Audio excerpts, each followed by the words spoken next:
Three, two, one, liftoff.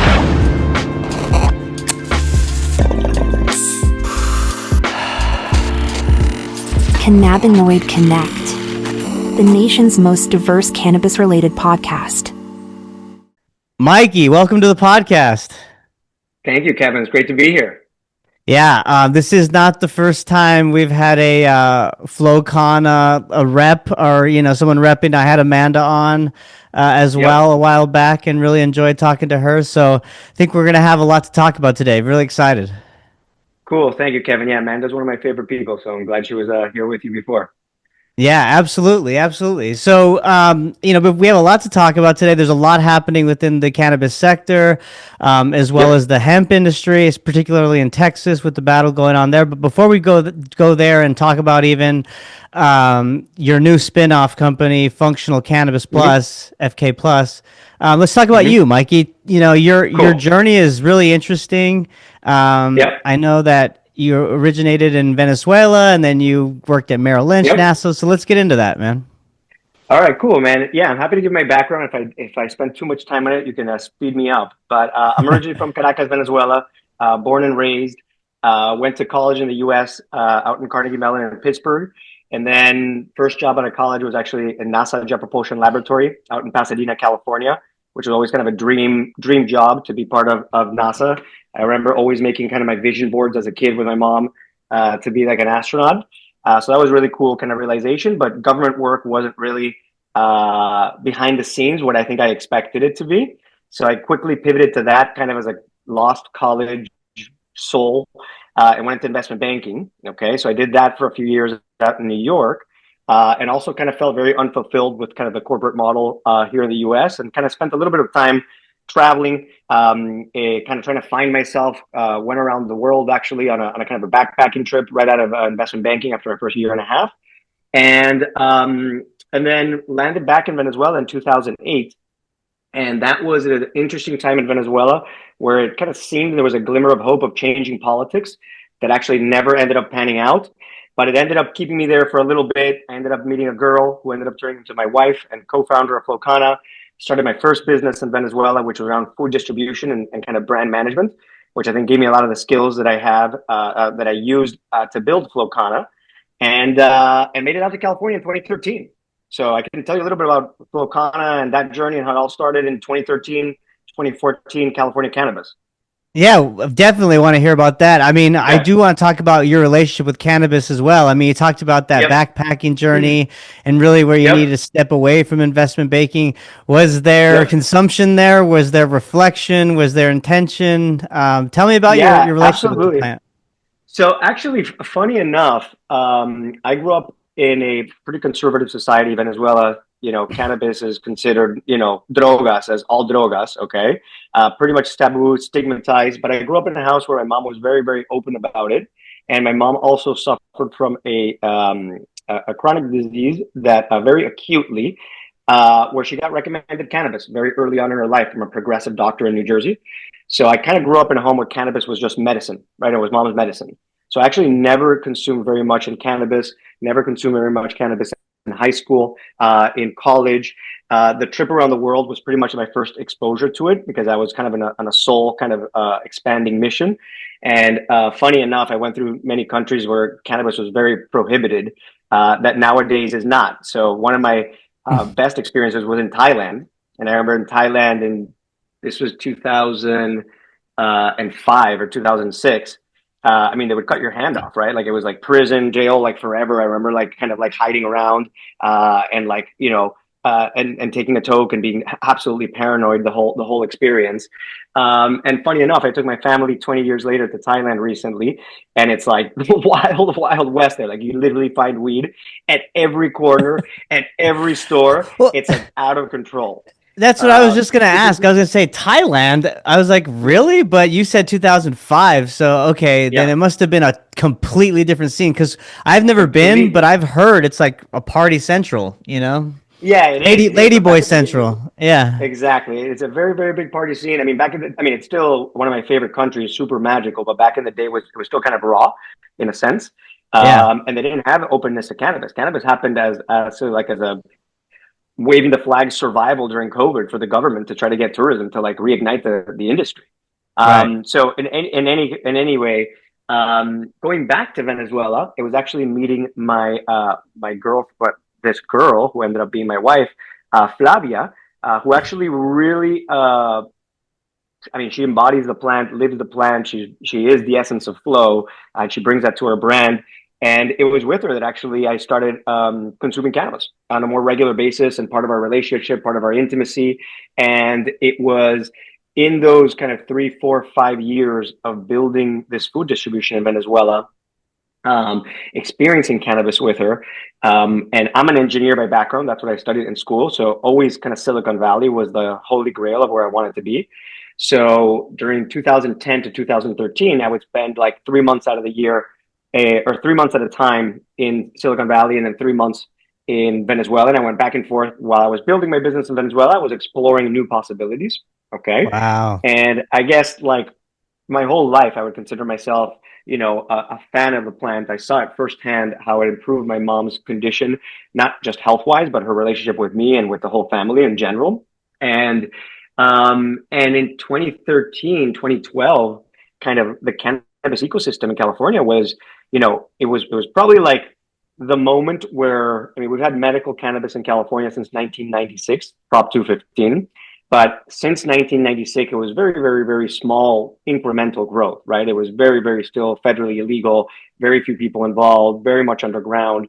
But 20 kind of 10, 11, 12, 13 into 14, the pre-legalization years, there was just so much hype, so much excitement, so much innovation, so much growth. Like I remember every time I would go back and forth, like I got my medical card in California, medical card, and it was fascinating to see how quickly the industry was evolving and how rapidly it was. And I remember just being just so blown away at just like the development of new products and new form factors and new innovations on the shelf, which were, to me, evolving at such a rapid pace compared to like, so I was doing consumer packaged goods in Venezuela distribution, right?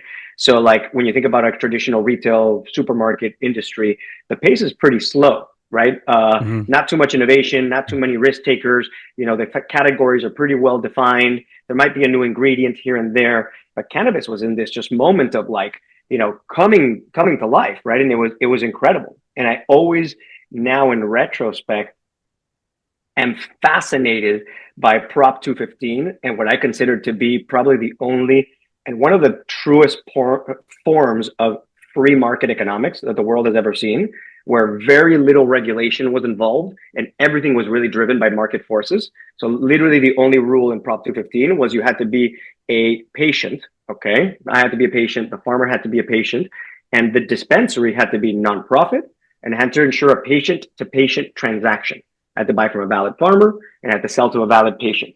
And other than that, the rest kind of developed by itself with its own rules, its own regulations, its own, best practices. And it was a beautiful time in California. It was inspiring. But go ahead. Well, I just want to say for those that are just listening, you're doing the air quotes when you say patience, Okay.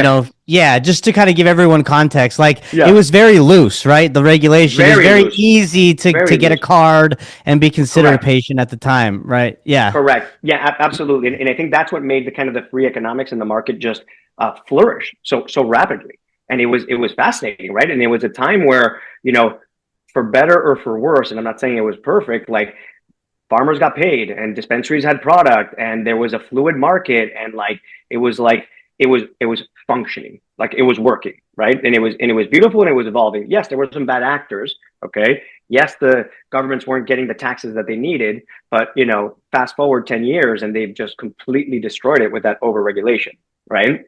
Right. But Kevin, just kind of going back to the story and the genesis of Flow Kana. Yeah. So we moved in, this was the summer of 2013 to California. Okay. Had sold my business in Venezuela, had completely committed to being involved in cannabis. But other than being kind of a passionate advocate for the space, I had no idea about what commercial cannabis really entailed or what it was really about. So I spent the first year and a half going to events, to conferences, networking. I still remember the first, I think I went to the second or the third MJ BizCon, which is the big, Vegas conference in cannabis. And it was like in Seattle, and it was like, 100 people, right? And it was not like 40,000 Vegas craziness that it is today.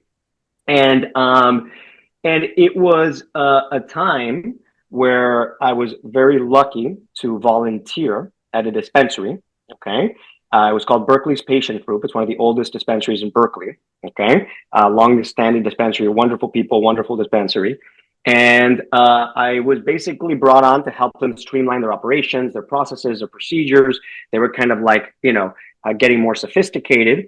And in exchange, I got to learn about the ins and outs of the dispensary, world, how the purchasing room worked, how the processing room worked, how the customer service department worked, how intake worked, et cetera, et cetera.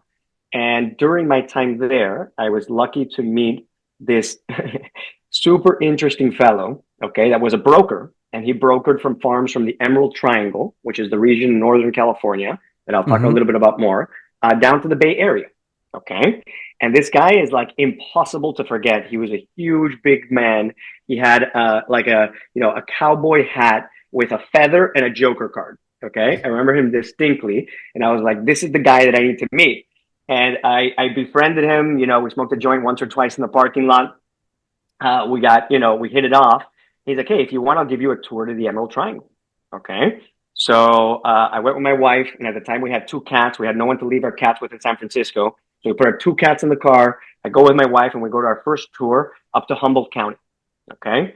So the Emerald Triangle, for everyone that's listening, just to kind of level set, is this area in Northern California that's just above. Most people know San Francisco. They know Napa, Sonoma. Right above Napa, Sonoma, you have Mendocino, Humboldt, and Trinity counties, right? These counties literally form a triangle on the map. That's the geographic size of Ireland, okay?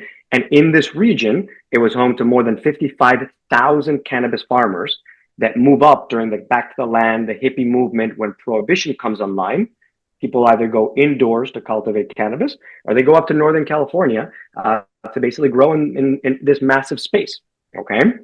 And I take this first trip with this guy, and it was the classic blindfold trip, right? Like, get to the main cities. Once you go off the dirt roads, blindfolded up to the top, right? This is still hush hush cannabis 2013, 2014.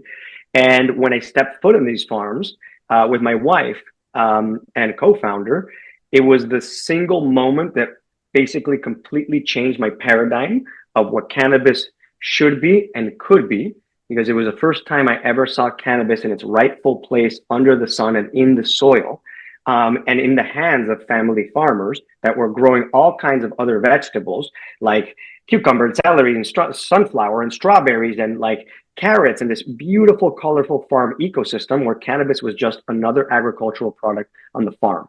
Okay. In fact, it was the cash crop that actually subsidized the existence for all the other products that they grew for their community and for their CSAs and for everything that they did. And I had just come from San Francisco, Oakland, indoor facilities, kind of thuggish kind of vibe back then, 2013. Everything was really hidden. And seeing these ecosystems, seeing this beauty, seeing these farmers living completely off-grid lives, unplugged from the matrix, with rain catchment, solar panels, fully diversified farms, regenerative agriculture, my mind just exploded with something. I didn't know what it was at the time, but it was like, we came back from that trip after visiting, I think maybe like 3 or 4 farms. And my wife and I, we were like, whatever we're going to do is up there. We just don't know what it is yet. And then I went up to the farms. I spent 3 weeks camping from farm to farm to make sure that this guy didn't like cherry pick the nice farms. And I wanted to make sure I got like deeply a nice view of the ecosystem. And truth be told, Kevin, I saw several dozen farms, all of them more amazing than the prior one, with people that were more lovely than the prior one. And it was just like the best 3 weeks I think I've ever had. Okay. What was their reaction when you were like jumping farm to farm? Did they have any heads up, or were you just backpacking like, hi, I'm Mikey? Well, like it was really funny because so the farmers are very skeptical, especially at that time, of people coming to visit them and going, sure. right? And very rightfully so, right? A lot of bad actors, and also, the wrong police type of person, up there. Having said that, they're also like the loveliest people. Okay. And candidly, and I'll say this jokingly because I say it to them, like, yeah, they live pretty remote lives. So they're actually very grateful when someone goes to visit them. And they're so friendly, right? Like when you, like, it's funny because you go to someone's house and you take a 6-pack of They don't beer, you get a take lot a of wine bottle. visitors. People come with, yeah, they don't get a lot of visitors. They come with like these giant mason jars of weed, you know, and that's how they share their love and how they share everything with their community. And it was Wow. just like, so I was super stoked to meet him. They were super stoked to meet me. I think for a very long time, they all thought I was like a CIA agent. So it took a while to kind of break the barrier. Okay. Some of these farmers have had, you know, some pretty severe stories like helicopter raids, PTSD type of experiences. Okay. Sure. These are the real trailblazers of the industry. And yeah, basically, Kevin, on that trip, I came up with the 3 pillars that basically defined Flow Kana and were true from day one to the last day that operated, which was basically, you know, this story and this region is so unique. It's unreplicable in the world. You can't go back 50 years of prohibition and recreate this somewhere else. Okay. Right. Right. And I could build a brand and a story around this ecosystem. So we did that. Okay. Two, and you got to remember 2013, 2014 cannabis, like people were selling pounds to a dispensary, and the dispensary was then weighing it out in front of people and putting it in Ziploc bags. Okay. So there was no brands in 2013, 2014. So the whole branded idea, we were literally the first people to put flower in a brand for cannabis in California. And then two, there was so much volume in this region and so many farmers that the whole ethos was like, let's partner with them and let's get collective volume together. And then three, when I studied their costs of operation, planting a seed and running a small family farm from basically seed to harvest was not exceptional amount of work. Okay, like a husband and a wife and 2 kids could manage a 1 acre, couple acre farm. Okay, the real work came in the harvesting, right? All the weed comes down at once. The harvesting, the drying, the curing, the trimming, the packaging, the distribution, all of that was done subscale, farm by farm, and it was super inefficient. And it was about 85% of their cost structure was everything that happened post harvest. So the whole genesis of the idea, and this was, you know, you can never connect the dots looking forward. You can only connect the dots looking backwards. Like, you know, my first business in Venezuela many years ago, I basically was the first person to bring stevia, the plant stevia sweetener to Venezuela. Okay. And we worked with a manufacturer out in Colombia that worked with a bunch of cooperatives. Okay. So we sourced from stevia farmer cooperatives, and then that went to a centralized facility to basically get processed at scale. Okay. And the whole genesis of this vision was basically like, hey, if we can build a brand and if we can partner with enough farmers, I bet you that we could raise the capital to basically create all the infrastructure and all the scale necessary to do everything post harvest for the farmers. So the model that we created was very much like coffee cooperatives. So if you're a coffee grower, you grow your beans all year round, you take it to a centralized facility to get dried, roasted, packaged, and processed at scale. The whole model was farmers do what they do best with their genetics and with the ground. And then once it's time for harvesting, we can dry it, we can cure it, we can trim it, we can package it, we can process it, and then we can commercialize it at scale. So the whole model, which was at its time and still to this date, I think it was a very novel, pioneering model, for lack of a better word, while the rest of the industry was trying to vertically integrate, right? And you had vertical integration kind of driving the majority of the different states and the you know, multi-state operators. We're basically building a model on pretty much how agriculture works in other industries, not just coffee, but oranges and citrus and cherries. Like, this centralized model exists, you know, cow milk, etc. And we were trying to basically scale these small farmer ecosystem. And that was kind of the genesis of Flow Kana. Lo and behold, 10 years later, we ended up building the number one brand in the state, almost 5 years in a row. We were 3 times the size of number two. We raised several $100 million of cannabis, several $100 million of cash to build all the distribution centers. We had a distribution center in LA. We had one in Sacramento. We had one in Oakland. And then we had a beautiful facility in the heart of the Emerald Triangle in Mendocino, where we bought an old and abandoned winery and we repurposed it to turn it into a centralized cannabis processing center. And that place actually became my home, where my both kids were born and raised. Wow. It's amazing. Yeah, I really appreciate you providing all that context, and especially like the founding story where the light bulb came out. I really get excited yeah, as a fellow entrepreneur, like just to hear those moments and like, okay, there's something here. I just got to go back to yeah, the drawing board and kind of figure it out, you know? But yeah, it seems like everything in your background really led you to that moment. And I love that yeah, whole ethos and philosophy of Flow Kana in terms of one yeah, plant, right? yeah, yeah, So tell me, like, I mean, with any cannabis business currently operating, yeah, there's yeah, struggles, there are hurdles, yeah. right? So talk to me about the specific regulatory or market hurdles that made this, novel model unsustainable. Yeah, Yeah. so that's a great question, Kevin. So I'll walk you through the journey uh, from the top, from being number one, from being in the spotlight, from working with policy with Gavin Newsom, and back in then with Kamala Harris, like from Snoop Dogg going to our facility, like from the top, all the way to crashing and burning, for lack of a better word. Okay, so basically, everything was beautiful during the medical days, right? Up until 2018 or January 1st, 2018, California passed the adult use of cannabis, Proposition 64. And adult use cannabis that became effective on January 1st, 2018 came with it a series of, you know, compliance related, capex requirements, taxation, fees, permits, etc. And California to this date is probably the poster child of how not to regulate cannabis.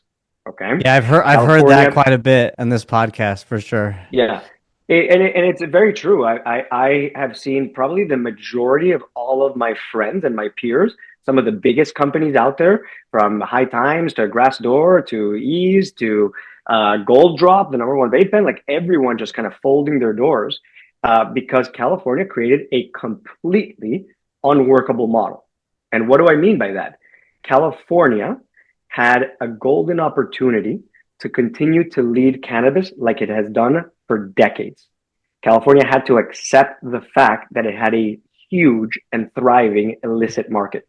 Huge. California powered the nation. Okay, So cannabis it growing in California. undercut the prices, the wholesale prices, right? Completely. And literally the number one mission of Proposition 64 was to basically eliminate the illicit market. And what the Proposition 64 was actually create an environment so difficult for legal operators that the illicit market today is probably orders of magnitude larger than it was when it started in 2018. Because the taxes and the fees and the permits and all the red tape that you have to go through basically made our product in the retail shelf almost 3 times more expensive than the illicit product that was just literally the dealer that came down your road. And because we don't have federal banking and federal legalization, a delivery service of my product to your house is also charging you cash, just like your dealer does. There's no credit card. There's no, pay with PayPal. There's no frictionless service. So the level of service was the same. The product was a third of the cost. And there's so much weed, Kevin, in California that anybody could take their minivan or their SUV up to Mendocino and literally source from the same exact farmers that we were working with, right? Or others. Right, right. Okay. And so the competition made it impossible for legal market operators to function. Go ahead. No, To no, go function. ahead and finish your thought. Yeah. Okay. And basically what that caused was the retailers that had such a high ticket priced items would actually push down distributors on pricing as much as they could to try to be as Pareto as they could with the illicit market. That drove margin across the supply chain down. So everybody in the entire supply chain was operating with razor thin margins, if at all.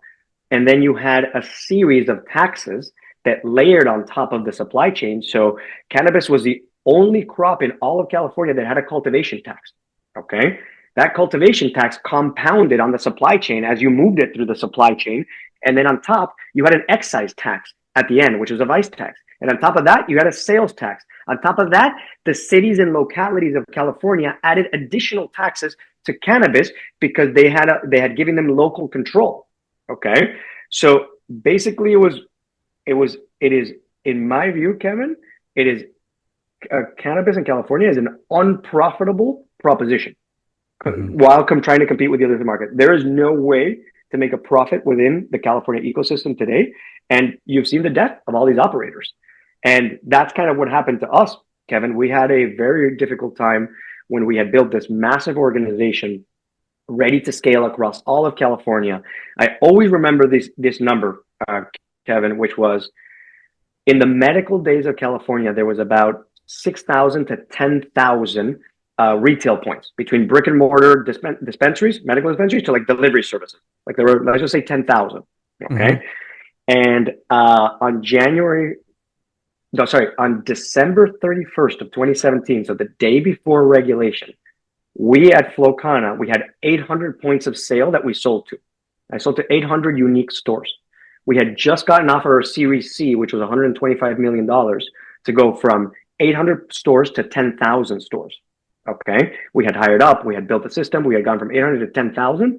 From December 31st, 2017 to January 1st, 2018, there was 2 legal dispensaries in all of California. At the end of the month, there was 27. 5-6 years later, there's maybe 150, 200 paying dispensaries because everybody else is on a credit debt crisis. So 5-6 years later from that legalization moment, I still had about a fifth of the market that we had at that time. So for us, our journey was impossible to navigate in California. And, learning lessons along the way. Maybe I should have read the signs sooner. Maybe I should have diversified and gone to other states. But frankly, I didn't want to. I wanted to build this vision around sun-grown cannabis, around these legacy growers, right? I wanted to take Emerald Triangle cannabis to the nation because I believed it was so much better quality cannabis, not for just the smoke and the taste, but for the effects of it, okay? Sun-grown cannabis, as you know, Kevin, is a full, almost 8-9 month cycle under the sun, okay? Compared to growing cannabis on a 3-month cycle or 6-week cycle in an indoor facility, okay, where you're kind of forcing it to grow and to flower really quickly. And again, I don't mean to diss indoor because indoor gave us cannabis for decades under prohibition, and thanks to them, we had cannabis, okay? But now that we have legalization, and now that we have this possibility of growing in California, this is what should be going and shipping to the rest of the nation. We don't need indoor facilities in Massachusetts or in New York or in New Jersey. We need to grab agriculture from the places it grows and ship it nationwide. And that's why we landed in this framework of hemp. Hmm. And that's why we reinvented ourselves now with hemp. So in hemp, go ahead. Well, I want to talk to you. I mean, like to kind of set up the pivot, right? So you've Yeah. already kind of done that. Yeah. And I'm interested in like when that happened, like what actions did you take within Flow Kana? And then of course, let's segue over to FK Plus. But Mm-hmm. like, did you have to take cultivation inside, like internally Mm-hmm. at that Yeah, point? I absolutely. mean, We, we, yeah. we, we as a business did everything we could to survive. Okay. So in many ways, we had to basically downsize multiple times to basically adapt to the size of the industry and the market that just basically was wiped from underneath us with these super costly and permits that were impossible for retailers to get.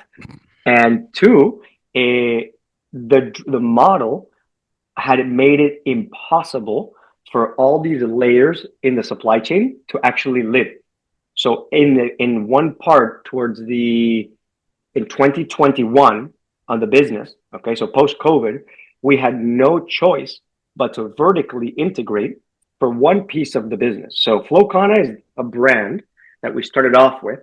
Flow Kana, that brand and that identity was for Emerald Triangle craft farmers, and to this day has always been that story.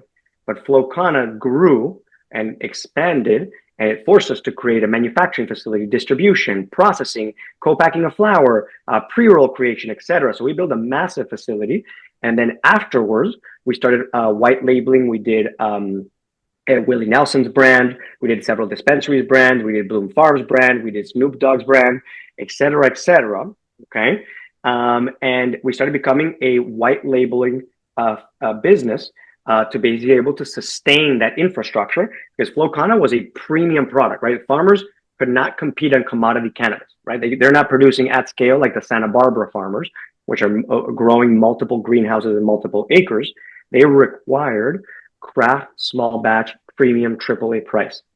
For everything else that we had to do, so we had a sub brand that we created called Roots, okay, which was a kind of I would say B quality or C quality product, still great tasting, still great smoke, but it didn't look as nice as that kind of AAA greenish product.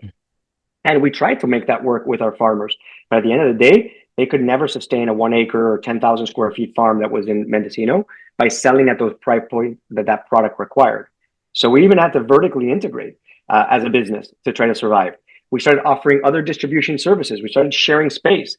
I mean, the pivots and the moves were endless, right? I think like it was like in Spanish, you have this expression like cuchillo a la boca, like knife to the mouth. Like you need both hands to fight, and like you have your knife in your mouth, and you're just like going at it. Like 2018, January 1st, it was full on survival for everyone, right? Yeah. Yeah. And you know that business at the end of the day, we had several challenges in California that led to several governance challenges and board challenges at the business. And at the end, we actually ended up separating, my wife and I, after 21 months of a battle internally. We ended up separating from that business. But we ended up taking all of our intellectual property with us. So we took the Flow Kana brand name. We took all of our slogans and campaigns, the California way, Cannabis as a catalyst for change. We took all of our email addresses, social media accounts, etc. We took all of the intellectual property that was part of our basically what is that called? When we have a lawsuit and you win, you get a settlement. It was part of all of our settlement. Okay, so we took all of our brands. Okay, and we went on a search. This was on March 23, we separated from the business. Sorry, April 23, we separated from the business. On May 23, my wife had the brilliant idea of like, hey, this has been brutal. This has been the hardest 10-year stint of my life. Let's go travel. We have two, one 4-year-old, one almost 1-year-old. Let's go reset. Let's go travel. Let's go reconnect as a family. It was the wisest decision she's ever had. And where'd you guys go? When I heard that, well, so when I heard that, I was like, hey, I'm down for this plan, but let's be intentional. Let's go explore all the different cannabis markets globally. And because we had been so myopically focused on California that I had no idea what was happening at the global level. So we ended up doing a beautiful trip. We went to Spain. We flew into Portugal, Spain, Amsterdam. From Amsterdam, we went to Thailand. That's the Thailand thing we were talking about earlier. Nice. From Thailand, we went back through Germany, Switzerland, Austria, Italy. Then we flew back to Venezuela, which was home. And then I went solo to Colombia and to Uruguay. Okay. And I would say I explored the main cannabis markets with the exception of maybe Australia and England and South Africa and probably a few others that are also at the global level meaningful. And I don't consider myself by any means an expert in any one individually. But as I traveled, I was able to meet with operators. I was able to meet with legislators. I was able to meet with advocacy organizations. And I got a good 30,000 foot view of what was happening globally. Okay. The whole idea was like, we got these brands, we got this intellectual property. Let's go take it now to the global. Okay. And truthfully, Kevin, I came back slightly depressed from the trip because it almost felt like cannabis legalization was like a failed proposition globally. Okay. I did not find a single market that I felt was interesting or large enough or doing the right things. Europe was this like hyper EU GMP facilities, like hyper pharmaceutical, turning cannabis down to its like single molecule science and ignoring all the plant virtues and values. Super pharmaceutical model. Thailand is just a crazy wild west, like no regulation, just madness everywhere. So it was just like you can't do anything in this place. Like I mean, it was like literally weed everywhere, like in the train stop, in the bodega, like, and it's just and anyways, and South America had its own trials and tribulations. Like Colombia had all these Canadian businesses go there. They built all these huge facilities, all the international export market that never really came to exist. Okay, so everywhere people were struggling. And I searched everywhere, near and far, to see if anyone anywhere had figured it out. Okay. And lo and behold, after searching literally the globe, I came back and out of nowhere, the whole hemp industry came onto my radar. And why did it come onto my radar so late? It's because in 2018, and now we can get a little bit in terms of hemp and what's going on in the ecosystem, if it makes sense, Kevin, to jump into Yeah. that, Yeah. is so the whole hemp industry has proliferated from the 2018 Farm Bill. Okay, the 2018 Farm Bill created very ambiguous definition of what is hemp and what is cannabis. And hemp is whatever has less than 0.3% by weight of THC is considered hemp, considered federally legal. What's more than 0.3% by weight is considered, 0.3% of THC by weight is considered cannabis, and it's federally illegal and has to be governed by the state's programs, i.e., what I was doing in California. Okay. This is a false and artificial distinction that's been done for lack of understanding on the plant. There is no such thing as a hemp plant and a cannabis plant. It's all one same plant. It's like saying some people are Venezuelan, some are Mexican, some are Indian, some are European, some are Jewish, some are et cetera, et cetera. Like we're all humans, okay? We call ourselves differently. We might have different genetic looking, codes and different facets, just like the cannabis plant. The cannabis plant has 80 different cannabinoids, has various amounts of terpenes, has so many different variations, but it's still one plant. And this false paradigm that they built this whole regulation on, which I actually have come to believe it's been intentional, has basically created this massive hemp market and has created a federally legal platform for people like me to operate in. Okay. And in 2018, 2019, when it started, that created the whole CBD boom. I'm sure you remember, Kevin, like CBD and like pet food and toothpaste and hummus and Everywhere. like everything had had CBD. And the truth is, CBD as an isolate probably is less effective than combined with the other cannabinoids. But anyways, putting that aside, in that moment, they started creating the synthetic cannabinoid market. So they started creating. So THC is the same thing as Delta 9. THC and Delta 9 are effectively the same word. Okay.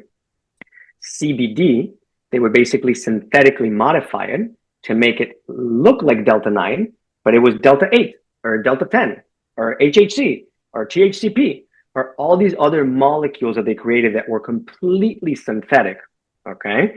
That kind of gave you a high, I'm doing quotation for the people hearing, but they were not THC. And they basically proliferated in the market, okay? In California, it was not such a problem because we had a legal market that was struggling. We had a thriving illicit market. So like nobody cared to buy the synthetic stuff. But in states like Texas and states like Florida, states like North Carolina, this market has become huge, almost Booming. unstoppable and irreversible, I would call them. Okay. And that's evidenced by the governor of Texas recently that outright vetoed the ban that was on his desk. Okay. Yeah, but they're at it again. They're at it again. They're in a at it again. special Yeah. session. Well, it never stops. Yeah. Correct. Yeah, there's a special session. They're going to talk about it.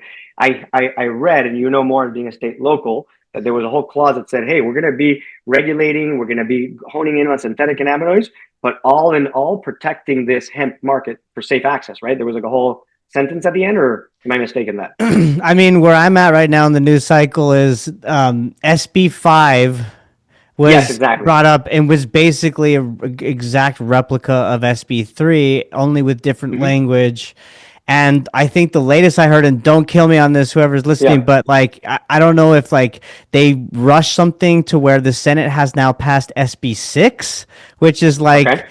identical to SB5. So basically, the summary is that the Texas legislators are doing everything in their power to ban outright THC in the state of Texas. Right. Well, just like Yeah. the ban that got to his desk a few months ago. It's the exact same bill, basically. Yeah, Yeah. exactly. So, and Exactly. he vetoed it then, but in this special session, it's been delayed because the Democrats have fled and there's not a quorum. But now that they're back, they're really pushing to get this to happen. So the people that are showing up to the Capitol and who are providing their testimony and stuff, like amazing job. Keep doing it. Keep flooding the calls. Call the governor. Call the Lieutenant Absolutely. Governor. Dan Patrick and let them know, because it's so evident, man. It's so evident that people want so evident want the plant. and I'd love to just emphasize on the fact of like definitely make the calls and send your emails and send your notes. Like people underestimate the value and the importance of that, but actually makes a huge difference. So for everyone listening, take 5 minutes and do that. Kevin, I feel that I've been in the hype and bust of so many news cycles in cannabis since 2013, with people trying to submit bills, repeal bills, submit bills, repeal bills, and a lot of what I see and have seen in politics, like you say in Spanish, Venezuela, like un saludo a la bandera, like a waving of the flag. Okay, Yeah. it's almost like just to show something and to show face. For me, Kevin, I actually do believe that we need a little bit more of sensible regulations on the hemp market. Okay. But do we need an 80-page document like Proposition 64 in California or like what you have in Florida? Absolutely not. Okay. My favorite spokesperson and leader in hemp is a lawyer. I don't know if you know him, Rod Kite, out in North Carolina. I've had him on the Kite podcast. Law. He's great. Okay, great. He's a brilliant visionary man. In fact, he inspired me with his essay on the 3-pillar approach to hemp. Okay. And the problem with hemp right now is, well, actually right now, let me talk about the benefits. Okay. Hemp now I can ship nationwide. I don't have to build any infrastructure because I can use USPS for shipping my product. So let's get into that though. Let's get into that real quick in terms of THCA so that people really understand, because like that comes up a lot here, even in Texas, and they're like, hold on, this isn't Delta 8, this is actually THC. And we go, yeah, it's THCA. And they're like, well, how can they sell that? And Wyatt LaRue has been on the podcast before, owner of Wyatt Perp, and he kind of basically, from my understanding, pioneered that kind of model here in Texas to begin with, the THCA. Okay, cool. So you tell me from your experience, kind of how is it's legal, you know? Perfect. Yeah, I'm absolutely happy to get into it. And that's a very important distinction because it was because of this THCA opportunity that I decided to go into hemp, because I was zero interested in the synthetic cannabinoid market and the artificial cannabinoid market. All my respect to the people, either producing it or consuming them, but it was just not my thing, right? I'm just sun-grown, organic, regenerative from, the soil and the sun. Okay. So this whole market has kind of evolved, and people have been getting a little inch and getting a little inch and getting a little bit inch, and a different interpretation of the law, and that's happened over the last few years until finally we got to this whole THCA paradigm. Okay. So now let's talk a little bit about FK Plus and our products. So we have 2 product categories. One is the gummy product and one is the pre-roll product. Okay. On the gummy side, and that's just talking about the compliance, and I want to get into the innovation and the difference between these products, because it does. Oh, perfect. You have it on there. Perfect. So basically, I came prepared, Mikey. I came prepared. Nice. I like it. So we I mean, just to give you a little bit of background on the brand, like we're for us, FK Plus is kind of the evolution of Flow Kana, okay? With the same values, the same mission, the same sun-grown purity and intent. But we've thought about, in this new framework with much less restrictions, this whole concept of cannabis reimagined, right? Because in cannabis in California, we were prohibited from blending cannabis with other herbs and other products because it was federally illegal. Federally legal product can't be blended with anything else. Hemp is federally legal. It's considered agriculture. So in hemp, you can actually blend it with medicinal herbs and functional mushrooms. Okay. And that's what we've decided to do, is we've created these amazing blends on the gummies that actually have supplement grade level of herbs and mushrooms. So it's not like what they call in our industry, like fairy dusting, which is like a drop of ashwagandha or a drop of lavender to get like a label claim. Like our products have, like the Lion's Mane product has 3,500 milligrams of Lion's Mane. Okay. Our focus product, we call it like brain food, because it's supposed to be ginkgo biloba with lion's mane, with turkey tail, with all these ingredients that are like neurogenesis for the brain. And now with the advent of cannabis, or adding cannabis, it really amplifies their effects.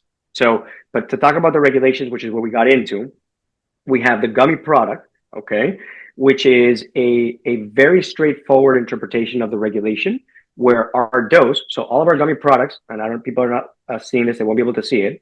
Okay, we have these like the branding and the packaging is beautiful, by the way. I got a package that I was able to try, and I enjoyed it. So thank you for sending that. Yeah, you're super welcome. I'm happy to restock you too when you're done with it. So whenever you I'm already done. Send me an email.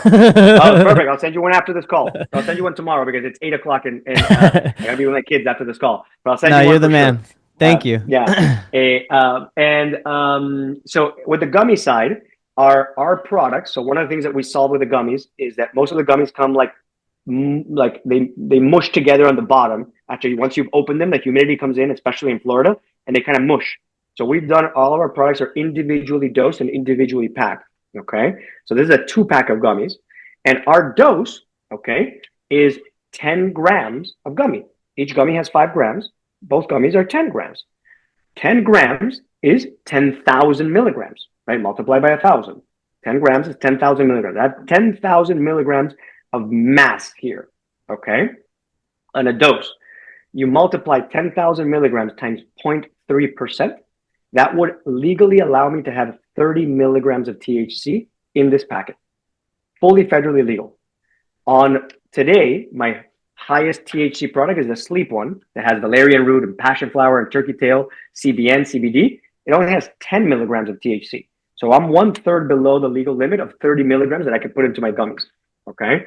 So the gummies is pretty straightforward. Go ahead. So that's dosage though. So let's get back to Yes. THCA. THCA, So like, yeah. So now I'm gonna go down the flower. Okay. Yeah. So the flower products we did, those are not mushroom and those are not herb. These are all sun-grown, all organic flower, cannabis flower, real weed, the same weed I sold in the last 10 years in California. Now, why is this now federally legal? Okay. First of all, we work with farmers that have a hemp license. Okay. First and foremost. And with these farmers, okay, what we've done in the flower is what we could not do in California regulations. Again, to the same point, I could not blend different strains of flower. I had a strict seed to sale tracking system. And from seed to finished good, I could not mix or blend the flower. With hemp, I could actually blend different strains of flower and I could add cannabinoid oils to it and I could add additional terpenes to it. Both the cannabinoids and the terpenes adding to the effect.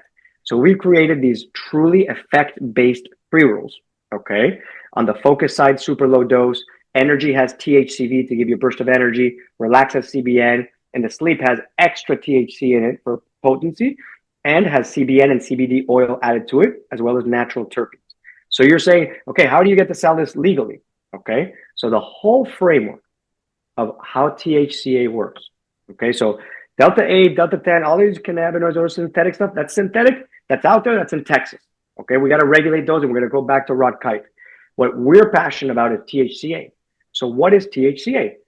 Every single nug, Kevin, and any single nug that anybody in your audience has ever bought or ever seen in the illicit market or the white market, in a dispensary, on a trip to Jamaica, wherever you've seen a cannabis nug your entire life, that actually doesn't have THC. It has THCA, okay? THCA is the precursor to THC. When you grab THCA and you combust it, you burn it with a lighter or you burn it in a joint, okay? You turn THCA into THC, okay?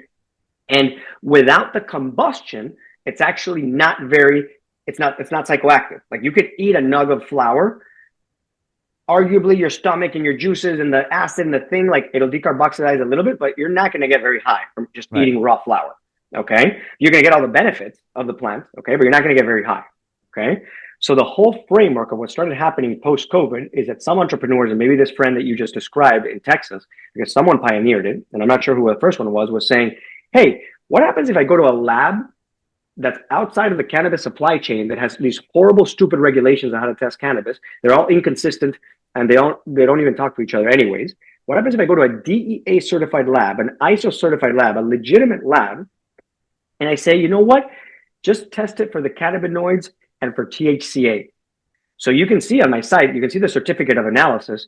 It'll say Delta 9 THC, 0.2 or 0.21 or 0.15. So the cannabis plant, when you dry and cure it, the natural heat from dry and curing will convert some of it naturally, but very, very little. Okay. And then you look at my lab test and it says THCA 20% or 24% or 18 or whatever it is that we have. So the whole premise of how this whole framework works, which is it's so hard to understand because it's so easy to understand, is literally, I don't sell you THC. I sell you THCA. If you decide to burn it in your house and turn it into THC, that's on you. Right. And this whole framework, which sounds gimmicky, it sounds like a loophole, it is actually the salvation of cannabis. Like THCA is here to save the entire cannabis industry. If we cannot, like as an industry, kind of rally around hemp and rally around THCA, we're going to be struggling with broken regulations for decades to come. Like, I'm go so ahead. glad that you said that, because that was going to be my next question is like, how do you feel about the civil war that's happening online when it comes to hemp versus cannabis? And Yeah, I see it as being so unnecessary, and I understand yeah, why the cannabis side is going so hard at hemp, because there's mm-hmm. money involved and Yep, there's a lot at stake. I understand. But yep, instead of yep, attacking and basically siding with the prohibitionists and making the whole industry look bad, why yep. not rally and like point the finger back at the legislators and be like, "Hey, dummies! Like you Fix it. guys started all this. Fix it. Like Yep, we yeah, all exactly. want to. We all want to operate under the same regulatory confines. Like, but no. Instead, there's rock Totally. throwing, and it's like, what the fuck are we doing? What are we doing here? What the cannabis industry is it's a beautiful community. It's a beautiful culture. Very, very inspired, passionate people. And sometimes we just struggle to like direct our passion in a aligned, collaborative way. Okay. And it requires a lot of leadership and a lot of foresight to make this happen. And I am in I mean, I went through hell through my journey, but now I feel like I'm in a privileged position because I don't have all these cannabis operations. I don't still have all my licenses. I don't have all that stuff, and I can reinvent myself, right? I sympathize for the people that have millions of dollars in permits, millions of dollars of 280E tax that they paid the federal government unjustifiably, millions of fees and permits, decades of grinding in an unworkable environment to now see someone like me, like, oh, I can now use Shopify. I can now have people pay Right. on my site with Apple I Pay and with understand credit that. card. I pay Yeah. USPS. I totally get it. Okay. So what I think needs to happen, and you're seeing it happen very, very slowly, is go ahead. I was just gonna just interject real quick. I mean, I get it, and I Yeah. sympathize with you as well. I just think it would be great if we looked at it as the people in Texas, the operators here, everyone's and in Florida, we're victims of circumstance. Like it is what it is, Correct. like Correct. so. 100%. Yeah, I mean, I love, and going back to Rod Kite, who you had on your show, he has this three-pillar approach to cannabis, right? So I agree with some of the prohibitionists, some of the NIMBYs that are saying there's some very dangerous products out for there. I sure. agree with Yeah, that at a statement, gas right? station, for sure. Yeah, Well, and I went to a smoke shop here in Florida. I had one gummy had 500 milligrams of it's THC. insane. Okay, Yeah, that is insane and unsafe. And imagine if a kid or a dog or someone gets it, like huge problem. right. Okay. But so we got to protect that. Does that mean we have to cripple the industry? No. Let's just cripple that. Let's like, there's like, just because there's a few bad actors, does it Exactly. mean the category is a bad actor? No. It just means we need to hone in on those people. And what do we need to do is the three-pillar approach, which Rod Kite, very beautifully articulated in an essay, which is we need to age gate. So right now there's no age gating. So people under 21 are buying the product in smoke shops and bodegas and gas stations, etc. So definitely age gate, responsible consumption, number one. Two, packaging and labeling standards such that people know what they're getting and how what's in it. Is it chemical? Is it synthetic? Is it all natural? What is the dosage? Is it like advertising for kids? Is it too gimmicky? Like packaging and labeling standards. And 100%. three, it's lab testing standards. If you lab testing standards are everyone's lab testing to the same code so that everybody has it's an even playing field. If we do these three things, I added a fourth pillar to Rod Kite's essay, which was I would be willing to give economic relief to existing operators who are in the broken regulatory framework of cannabis, economic relief proportionate to the amount that they've spent in excess permit, excess taxes, excess fees, that they get tax relief for whatever long it takes to recover that. And if we can add that economic relief and that economic benefit to the people that are operating and struggling, I think they're going to see it very differently. And you're seeing some MSOs like Curaleaf several months ago, like one of their permits lapsed in Florida. And they were like, fuck it, I'm not going to get a license again. I'm going to turn it into a smoke shop. My same customer, my same patients, they can all come here and I'll just sell THCA flower. It's just like, can you imagine if the whole industry just overnight went from legal broken regulations to we're just now smoke shops or bodegas we wouldn't have 280E problems. We wouldn't have interstate commerce problems. We wouldn't have the sustainability issues we have with cannabis, because you wouldn't need cannabis grown in certain areas of the nation that is not good to grown. Like hemp, THCA is the salvation for this industry. And I'm hopeful that over time, people are going to see it. It's interesting, man. And you might have prophesized like what may happen if the rescheduling doesn't happen. And I think to wrap up, Yeah. that's kind of what I wanted to pick your brain about is like, what are your thoughts on this, talks of rescheduling? Do you think Trump will do it? And then if so, like, how does everything shake out in terms of the hemp and cannabis industry? Over the last 10, 12 years that I've been doing this, I've gotten none of my verdicts correct when it comes to politics. So I'm refrain At least from you're honest. making a best guess because there's so many variables, and it's not like the best answer and the right answer wins. It's like what is like the right politically interested answer that wins, right? So, so where I'm standing today, 5 years ago, before being in hemp, I would have been all for rescheduling. Rescheduling has massive challenges, right? Because I'm all for descheduling. Like descheduling is really what we need, right? Yeah, like remove it from all schedules. Rescheduling takes it from, crack cocaine to like morphine, right? So like this is just going to open the floodgates to the pharma and to big business. And I actually do not think that this is going to be good for our industry in any capacity. Okay. Having said that, is it a step towards, freedom and legalization? Yes, I buy that argument. Okay. But today, what about from the medical perspective, like opening up pharmaceutical studies and like really learning about the research, plant, research. Yeah. Going from like the stigma to the science, all about that. Okay. So the research, the science, the testing, the grants, again, I think it's an incremental positive step. I think business-wise and operationally, it's still TBD what the fine print actually says and what it actually does. Okay, because I think it would open the door for these, uber capitalized businesses, public companies that have all these manufacturing and supply chain and SOPs, and what is the guy with a dispensary shop going to innovate? They're going to be screwed. Okay, right. So it's hard to tell. Okay, having said that, what I'd rather see from the industry, and this is a battle that I talk to like the people that are deep in policy in California, in DC, my good friends from the last 12 years of this journey, we've all been grinding together, is like they're still going to the Capitol and they're still fighting and they're still marching and they're still like, let's get rescheduling. We're going to get 280E relief and we get banking relief and we get safe banking and we get this and we get that. It's just like, we literally already have it. Like we literally already have it with hemp. Like there is nothing that regulation or descheduling or whatever would give us in addition to what we have in hemp. We literally have the panacea. So it's a mood issue. Either way, you're like it still is. Yeah. I'm all about hemp. Like I am zero about going to the Capitol or going back to Sacramento and fighting for incremental progress. Like Prop 64, like, oh, let's go fight excise tax. Let's go get local control away. Like, no, let's like put that to bed and let's jump on hemp. Let's regulate this hemp so we have safe products in the market.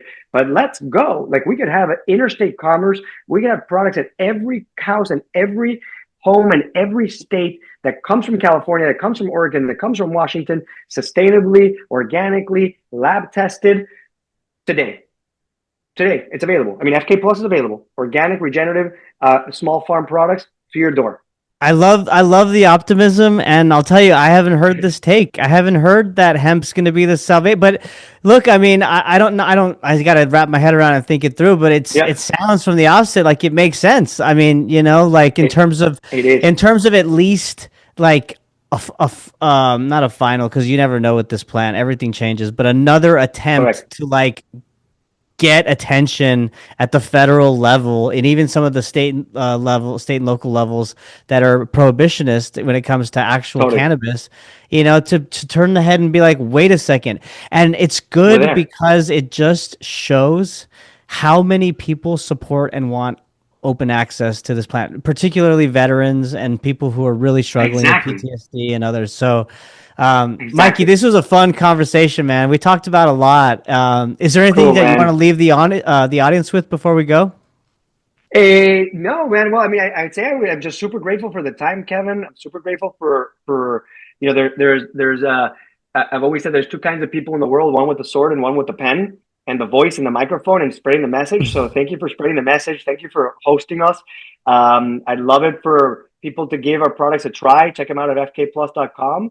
And yeah, I mean, I'd love to hear which ones, you can send me an email, which products you like the most, and I'll send you those. Well, Again, the sleep were awesome, and the pre-rolls, I mean, they were great. The flower, you could tell it was high quality, smoked really Cool. well, and I liked Cool. the size. They weren't too big. They Cool. were kind To of me. like, I have a small little one, so it was quick outside and come on in. Correct. So, Correct. yeah. Well, I learned that from California. So in California, with the farmers, in California, there's such an abundance of cannabis. Like, you never light up a joint that you put out already, right? So if you've smoked a joint and you put it out, you don't light it back up, right? It's not like in Venezuela where you're smoking chiches or Florida or whatever. and so I was like, you know what? If I'm going to design the joint, I'm going to do it like the mini joints, which are either good for single use if you want to go super deep, or for sharing for 2 or 3 people. And yep, you nailed it, because there was plenty for me. So right on, Kevin. Awesome, man. Thanks for your time, man. Yes, thank you, and thank you all for listening. Until next time, bye. Take care, guys. Bye. Cannabinoid Connect, the nation's most diverse cannabis-related podcast.